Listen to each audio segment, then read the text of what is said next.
by popular demand. It's yours truly. Reactionary commentary, opinionated video, take 2. Subject: Migrants camp out on sidewalk at Chicago, debate solutions. News Nation Prime. Yeah, so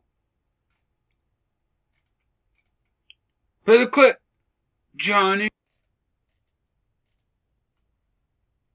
It's my opinion that the federal government under Biden and local governments are going about dealing with the migrant issue in all the wrong ways.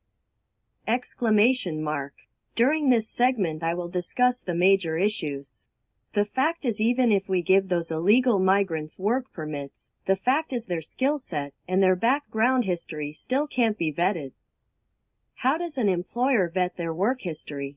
And at what rate does the employer start them off at? Is the employer expected to start them off at the same rate of an American citizen? With union wages?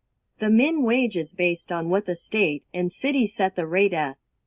I would venture to speculate that once the migrants realize that there are no jobs for them, they will end up finding some kind of work in the underground economy and working off the books for some shady outfit that will shake them down.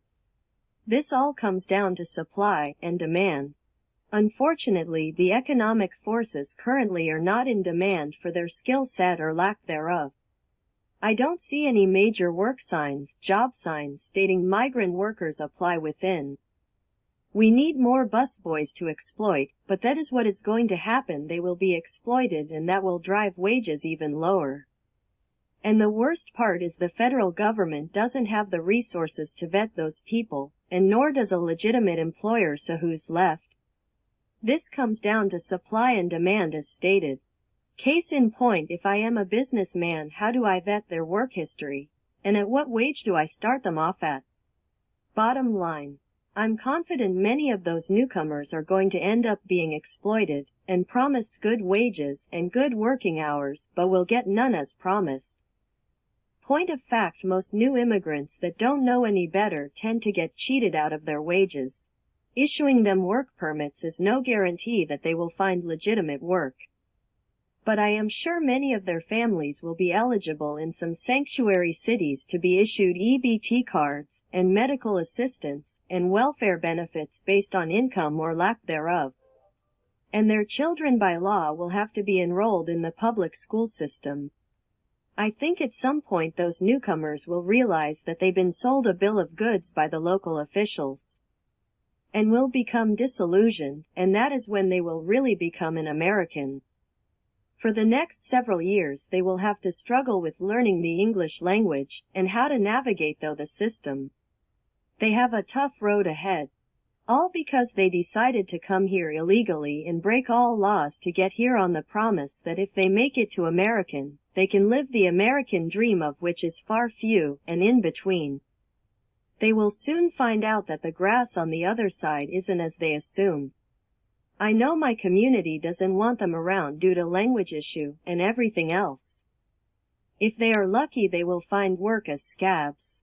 Just my opinion. End quote. Yeah, so that is my opinion piece. And based on reading through the comments, a lot of people tend to agree with each other. They don't like the situation. They don't like what is happening. They don't like what's going on in their city. They don't like what their city is doing. Many of them want them to go back to their country, etc., etc., etc. Or is that etc.? You get the idea. You can read the comments for yourself. It's like 90% in favor of deportation versus, oh, let them stay. There's not that many bleeding heart liberals in the comments section. But anyway, that's my opinion on it. They have a long road ahead for themselves. They're going to eventually become disillusioned at some point. And they're not going to like being here. And yeah, that's my opinion on it. These migrants were sold a bill of goods by whoever sent them here. Sad but true.